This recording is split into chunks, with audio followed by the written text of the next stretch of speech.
과거 남한 사회주의 노동자 동맹 산호맹으로 알려져 있습니다. 관련 사건으로 실형까지 선고받았던 사람입니다. 아무리 세상이 변했다고 해도 국가 전복을 꿈꾸는 조직에 몸담았던 사람이 법무부 장관에 앉는 것이 도대체 말이 되는 이야기입니까?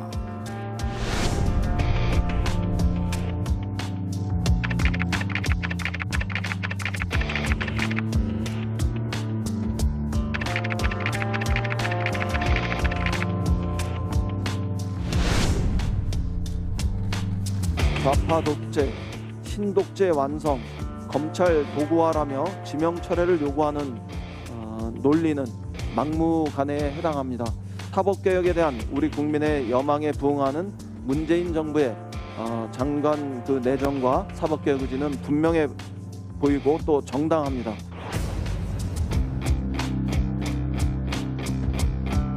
과거 산호맹 사건을 두고 장관으로서 이제 자격이 부족하다라는 이런 목소리가 나오고 있는데 할 말은 많습니다만은 인사청문회 때 충분히 답드리도록 하겠습니다. 그 전에 저희 개인 의견을 발표하는 게 중요한 게 아니고 그래서도 안 된다고 보고 국민의 대표 앞에서 모든 것을 답드리는 것이 기본 도리다라고 생각합니다.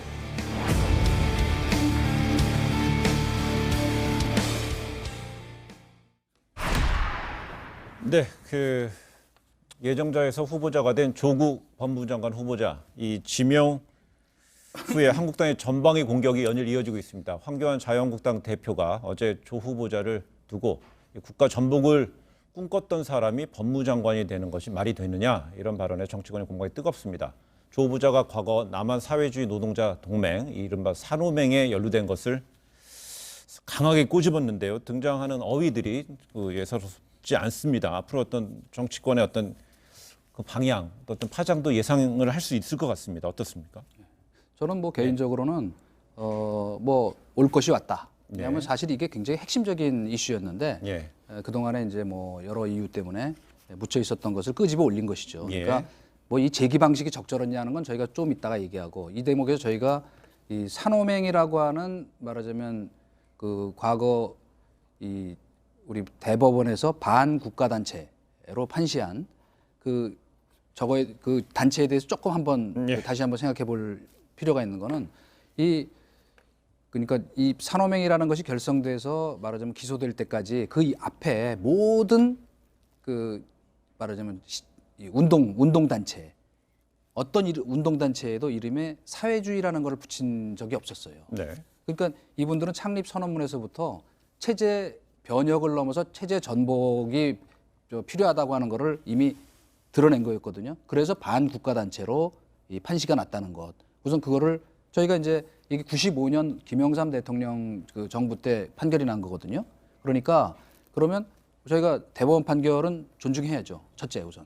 그리고 또 한 가지는 다른 또 여러 가지 민청학년이나 이런 부분들은 나중에 재정 신청이 들어와서 이제 가혹행위가 있었다든가 여러 가지 이유 때문에 무죄 판결이 난 것들도 있고 역사에 이제 말하자면 광정이 이루어진 것들이 있었다고 하더라도 이거는 무슨 그런 재심 신청 같은 것도 현재까지는 없었어요. 그러니까 대법원 판결은 유지돼야 한다고 본다면 그 정당성 인정한다고 한다면 반국가 단체인 산호맹 이적 단체 아니에요. 그거는 지금 산호맹의 아무튼 중요한 건 밑에 아니에요. 산호맹의 밑에 산하 단체 중에 우리 지금 조국 당시 조국 교수는 남한 사회과학원이라는 곳에 이제 들어가 있었는데 그거는 2심에서 판시하기를 이거는 반국가 단체는 아니고 이적 단체다. 네. 그러나 말하자면 모태인 산호맹은 그건 반국가 단체예요. 황교안 대표가 이 문제를 제기하는 게 정당하다고 생각하세요? 그건 이 문제를 제기하는 그건 좀 이따니까 다시 얘기하죠. 우선은 지금 말하자면 당신의 DNA는 뭔가 정체성이 뭔가에 대해서 충분히 더구나 다른 자리도 아니고 그럼 대한민국의 법치를 사실 이분이 사상 검열 아닌가요? 시민사회 수석이나 자, 이럴 제가 때는 한번 말씀을 드려요. 다른 장관 한다 그러면 또 그것도 문제가 조금 되겠지만 전에 이동관 수석께서 뭐라고 하냐면 황교안 대표가 제기한 문제를 그동안 묻혀 있었던 걸 끌어올렸다 이렇게 말씀하시는데 이슈로서 딱 맞습니다. 그러니까 저는 이거를 제기할 줄은 사실은 몰랐어요. 그리고 제기하면 안 된다고 생각했는데 비유를 하자면 실탄이 없어요. 쌀통이 비었어요. 근데 밥은 먹어야 돼요. 청문회를 네. 거쳐야 되니까 쌀통을 박박 긁어서 밥을 지었는데 이게 돌이에요. 씹다가 잘못하면 치아가 나갈 네. 수가 있다. 제가 볼 때는 정말 잘못 제기한 것이다. 황교안 대표가. 이거는 제기하면 안 되는 문제를 제기했다. 왜냐하면 지금 여기서부터는 산호맹이 뭐니가 중요한 게 아니에요. 자, 중요한 건 자 그러면 산호맹의 어떤 일원이었던 사람이 어떻게 법무장관이 될 수 있느냐. 간단히 이야기하면 이거잖아요. 무슨 얘기냐면 사상이 의심스러운 사람이. 이거잖아요. 간단히 정리를. 뭐 어려운 게 뭐가 있어요? 이 얘기를 하면 안 되는 거죠. 왜 안 되느냐? 첫째, 뭐 어렵게 갈 것 없이요. 제가 하나 예를 들어 드리겠습니다. 황교안 대표가 당대표 경선에 나왔을 때 언론이 보도를 했습니다. 정치적 멘토가 김현장 씨라고 하는 보도가 나왔어요. 예. 김현장 씨가 어떤 사람이냐면 한국 전쟁 이후 대한민국 사회 운동사에서 최초의 반미 운동으로 기록되고 있는 부산 미문화원 방화 사건의 주역이었어요. 그래서 옥고를 치른 사람입니다. 그러니까 경력이 더 있습니다. 어떤 게 있냐면 국가보안법 위반 혐의로 국가보안법상의 국가기밀 누설죄와 회합통신죄로 기소가 돼서 유죄 판결을 받은 적이 있었습니다. 전국 민족민주연합이라고 하는 전민연이라고 하는 단체가 있었는데 이때 국제협력위원장을 하면서 제1한국민주통일연합 등의 네. 국가기밀을 누설했다고 기소를 했고 아마 이때 검사가 황교안 검사였던 걸로 기억을 하는데 이런 사람을 정치 멘토라고 했을 때 그리고 그냥 개인적인 관계라면 제가 이런 얘기 안 합니다. 6월에 김현장 씨를 당대표 특보로 임명을 해요. 네. 임명장을 주는데 황교안 대표가 무슨 이야기를 하냐면 이런 얘기를 합니다. 헌법 가치와 민주적 기본 질서를 따른다면 적과 같은 분도 친구가 될 수 있다. 네. 이 얘기를 합니다. 자기가 했던 이유를 이렇게 들고 있습니다. 그러면 제가 한번 반문을 하고 있습니다. 조국 법무장관 후보자가 헌법 가치를 부정을 하거나 민주적 기본 질서를 부정을 했다면 제가 인정을 하겠습니다. 네. 한번 그러면 그 증거를 대보라는 겁니다. 있나요 그런 게? 없으면 그런 얘기를 하면 안 돼요. 그거는 사상 검열이고 정말 캐캐 묵은 색깔론이에요. 그리고 얼마나 그러면 조국 후보자에 대한 공격거리가 없으면 그런 캐캐 먹은 걸 끌고 와서 이야기하는 거에서 한편으로는 궁색하기까지 하다. 저는 이렇게 말씀을 드리고 싶습니다. 네, 1995년 대법원에서 산호맹에 대한 판결 이후에 한 3년 있다가요. 국제 인권단체 엠네스티에서는요. 산호맹이 무장 반란을 획책했다는 실체적 진실이 없다. 이러면서 김대중 대통령 취임 당시 대통령직 인수위원회 사명복권 명단을 제출했고요. 그 해 8.15에 이제 특사 이제 사면이 되고요. 그다음 이제 1999년도에 이 문제가 이제 계속 이어지면서 2008년 이명박 정부 시절에 민주화 운동 관련자 명예 회복 및 보상심의위원회에서 이 문제에서 민주화 운동 관련자로 인정이 됩니다. 그래서 저희 뉴스온 제작팀이 당시에 해당 위원회에 참여했던 한 분에게 전화를 한번 드려봤어요. 그랬더니 여기서 하는 말이 좀 사실상 너무 오래된 일이다. 그다음 정확히 기억이 안 나고 이런 식으로 약간 좀 답변을 좀 명확히 하지 않은 상황인데요. 근데 이제 황교안 대표는 어제 관련 발언에 이어서 오늘도 또 산호맹의 연루를 다시 언급하면서 법무부 장관 자격으로 맞지 않다고 좀 하면서 사실상 자유한국당 내 보수 야권에서는 이념 논쟁으로 갈 것을 좀 명확히 좀 방향성을 제기한 것으로 보입니다. 이제 제가 예. 아까 올 것이 왔다라고 예. 얘기한 건 뭐냐면 저는 이것이 이슈화될 것이라고 생각하고 있었어요. 예. 왜냐하면 이제 보통 이렇게 얘기할 거예요. 아니 왜 민정수석 할 때들은 가만히 있더니 인제 와서 난리야. 민정수석은 대통령 참모고요.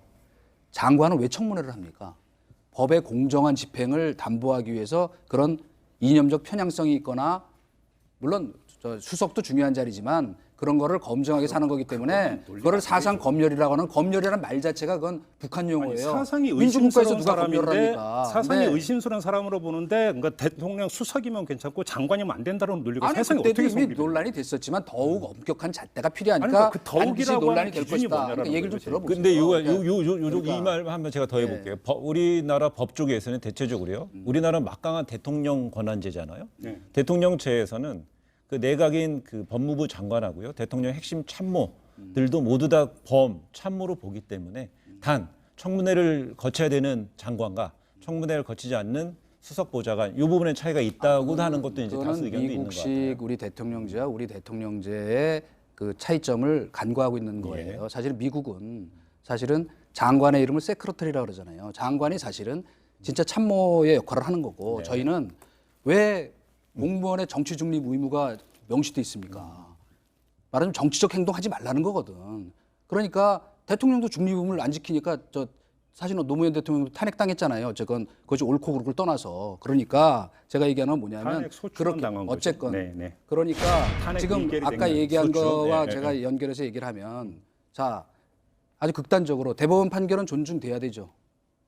그것에 대해 특별히 어떤 다른 그 해석을 바꾸거나 바꿀 만한 이유가 있지 않는 한. 그럼 거꾸로 제가 여쭤볼게요. 그러니까 아니, 얘기를 대법원 좀- 아니, 얘기를 판결에 듣고 따라서 하라고. 유죄 판단을 네. 받아서 예. 받았어요. 그 사법 처리를 다 그러니까 치렀어요. 네. 그러면 그 다음에 사법 처리됐던 사유를 가지고 그 사람을 규정하는 것은 어떻게 돼요? 그건 헌법 정신에 그게 부합된다고 아니죠. 생각하세요? 중요한 건 뭐냐면 그거는 아까- 이중 처벌이고 아니 그거는 아까 김현장 씨 헌법 얘기를 정신에 맞지가 않는 이야기예요. 그러니까 김현장 씨 얘기를 했기 때문에 법무장관까지 내가 지내 얘기하는 건데 황교안 대표가 그런 식으로 얘기를 하면 그거는 오히려 대한민국의 법 질서를 위반하는 거예요. 이미 그래 그러니까 예를 들어서 뭐 그게 대법원 확정 판결까지 났던 유죄가 확정된 사람이라고 쳐요. 네. 그래서 사법 처리를 받았어요.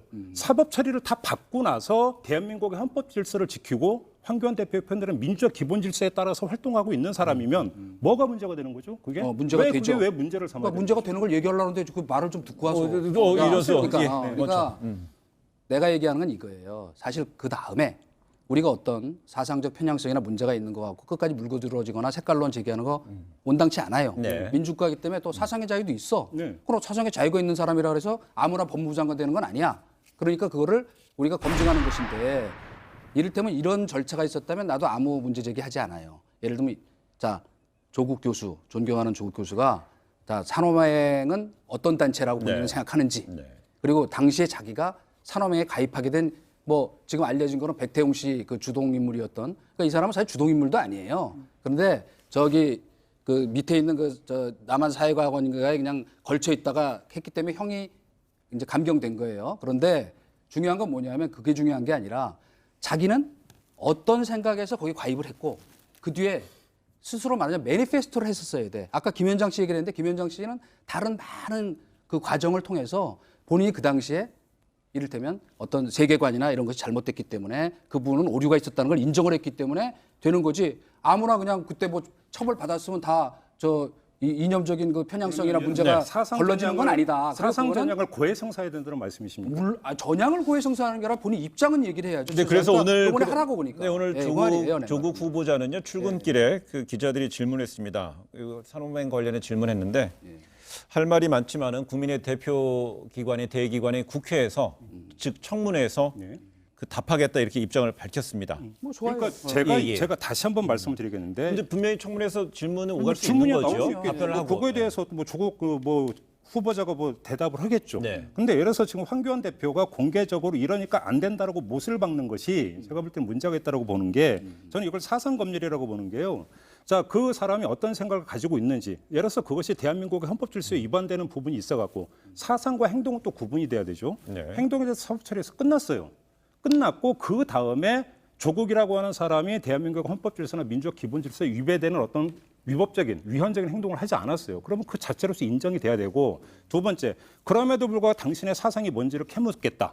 그래서 사상 전향이 되지 않으면 장관이 될 수 없다라는 게 뭐냐면요. 이것도 예를 들어서 이런 게 있어요. 1933년 일제 강점기에 일제가 그 강요했던 게 사상 전향 제도라는 게 있었어요. 네. 그러니까 사상범에 대해서 전향을 공개적으로 선언하지 않으면 모든 것을 박탈해버리고 차단해버리는 사상 전향 제도라는 게 있었습니다. 이게 대한민국에서 어떤 들어서고 위헌이라고 해가지고 김대중 정부 때 뭐가 되냐면 이게 폐지가 돼요.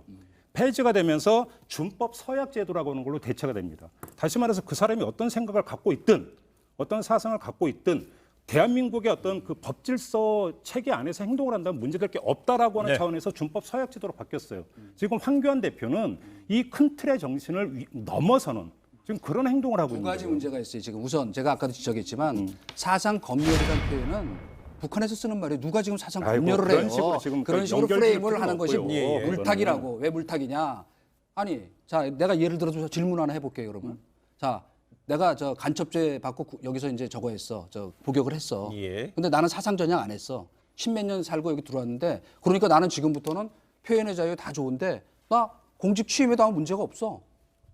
그런데 그 공직도 다른 공직이 아니고 법의 엄정성을 다루는 자리이기 때문에 어떤 형법의 어떤 그 문제를 다루는 게 아니고 과연 그 자리에서 역할을 수행하는 거 적절한 거를 따져 묻는 건데 왜 자꾸 물타기를 해요? 아니, 그렇게. 왜 이게 자꾸 제가 물타기라는 그런 알겠습니다. 식으로 결례되는 표현을 절대 쓰지 마시고요. 예. 두 번째, 제가 아까 그래서 그 얘기를 한 거예요. 법무장관으로서의 특수성이라고 한다면 법을 집행하는 사람인데 법 질서에 위배되는 행동을 한다면 그건 결격 사유가 돼요. 그래서 제가 반문을 던진 거예요. 헌법 질서나 민주적 기본 질서에 위배된 게 있으면 그걸 갖고 따져라. 없으면 그냥 조용히 있어라 이 얘기를 하는 거예요. 그래서 아니 그러니까 예. 야당의 대표로서 뭐 솔직히 나도 그렇게 생각해요. 이거를 꼭 뭐 야당 대표가 제기할 문제였나 하는 거에 대해서는 그건 별개고 저는 아니, 이 거기다가 문제가 김현장 씨를 그렇게 특보로 임명한 김현장 그렇게 했던 씨는 설명을 사람이 했잖아요, 그게 내가. 전형적인 내로남불이지 그래서 그게 그 뭐예요? 김현장 설명은 내가 했잖아요. 이 사람은 알겠습니다. 매니페스토를 한 적이 없다고 예, 여기서. 이 사안에 예. 대해서 그러니까 그거를 요번에 확실히 하기 위해서 잠시만요. 제1야당의 얘기예요. 대표의 예. 특보까지 여기서 임명장을 제가 하는 개입하겠습니다. 얘기잖아요. 개인적 잠시만요. 저기 멘토가 사실상 아니라. 전향을 사실상 한 건데 뭘 이 그래. 정도에서 그만하고요. 그리고 조금 전에 이제 이전수 그랬잖아요. 이런 문제 제기를 할 수 있는데 그 제1야당의 대표선에서 했을까? 왜 했을까? 이런 배경을 좀 지적을 하셨는데 오늘 관련해서 우리 정치권의 뭐 고수라는 박지원 의원이요. 황교안 대표의 잇따른 이런 발언 뒤에는 오늘 첫 재판 시작된 김학의 전 차관의 어떤 사건이 연관돼 있는 거 아니냐 이런 식의 문제 제기를 한 것 같아요. 이거 어떤 맥락으로 이해될 수 그건 있을까요? 뭐 우리 김평론가가 말씀을 많이 하셨으니까 네, 제가 좀 말씀하세요. 얘기할게요. 예. 네. 우선 그거는 지나친 음모론이고 물타기다. 그리고 그러나 저는 제 이슈를 좀 더 키우기 위해서 이제 본인이 얘기했다고 생각을 하는데 네. 다만 개인적으로는 뭐 김진태 의원 정도가 했으면 맞았겠다는 솔직히 생각은 합니다. 그러나 이 자체를 뭐 그 어떤 절차나 방식의 정당성과 이것이 지금 지향하는 말하자면 뭐 이걸 뭐 사상 검증이라 해도 좋고 다 좋은데 그러나 본인이 분명히 자기 입장은 정리해서 얘기를 해야 되는데 한 번도 이런 거에 대해 정확하게 얘기한 적이 없어요. 어영부영 물타왔지 스스로. 그러니까 요번에 그런 말하는 정체성을 분명히 하는 그런 계기가 되길 바랍니다. 통과 여부를 떠나서. 그러니까 저는 중요한 이슈라고 생각해요. 저도 그 분석에는 동의를 해요. 이미 뭐 기소까지 돼버린 상태에서 그래서 설령 어떤 조국 후보자가 장관이 된다고 해서 거기서 또 뭐를 어떻게 또 뭔가 달리할 수 있는가 그런 점에서 본다면 박지원 의원 이야기는 좀 약간 나간 이야기가 아닐까. 뭐 거기는 저도 동의를 합니다. 그 부분에서 이제 두 분이 이제 의견을 어느 정도 의견 같이 일치가 됐네. 의견 일치가 됐는데 오늘은 지금 두 분이 이제 소위 말해서 언성도 좀 높여지는 상황이었었는데 그렇기 때문에 오늘 더욱더 한마디씩 더 듣고 싶습니다. 먼저 오늘 주제에 대해서 한마디로 하는데 순서도 정하는 것도 예민할 것 같은데 제가 먼저 하세요. 아까 제가 먼저 양보하셨어요. 했으니까. 김평론가부터 한마디 하겠습니다. 궁색하니 궁색하다 이렇게 말씀을 드리겠는데요. 궁색이 다른 게 지금 그러니까 그 조국 후보자에 대한 어떤 그 공격력 실탄 네. 이게 궁색해서 끌어온 건데 네. 끌어온 게 바로 이건데 이 끌어온 이것마저 논리가 궁색하다 이런 차원에서 궁색하니 궁색하다 이렇게 뽑았습니다. 알겠습니다. 네, 제가 긴 말이지만 간단히 하늘의 그물망은 촘촘하다. 네. 노자에 나오는 천망은 회회하지만 소이불루 이 말을 이제 줄여서 얘기한 건데 네. 하늘의 그물망이 엉성한 것 같지만 결국 다 드러나거든요. 그러니까 이 기회에 자기의 정체성에 대해서도 정확하게 국민들 앞에 성명을 해라. 저는 그 얘기예요. 그러니까 대법원 판결 저희가 존중해야 된다고 대통령부터 얘기하셨잖아요. 예. 알겠습니다. 1995년의 대법원 판결문 많은 분들 관심을 더 가질 수 있는 오늘의 시점인 것 같습니다.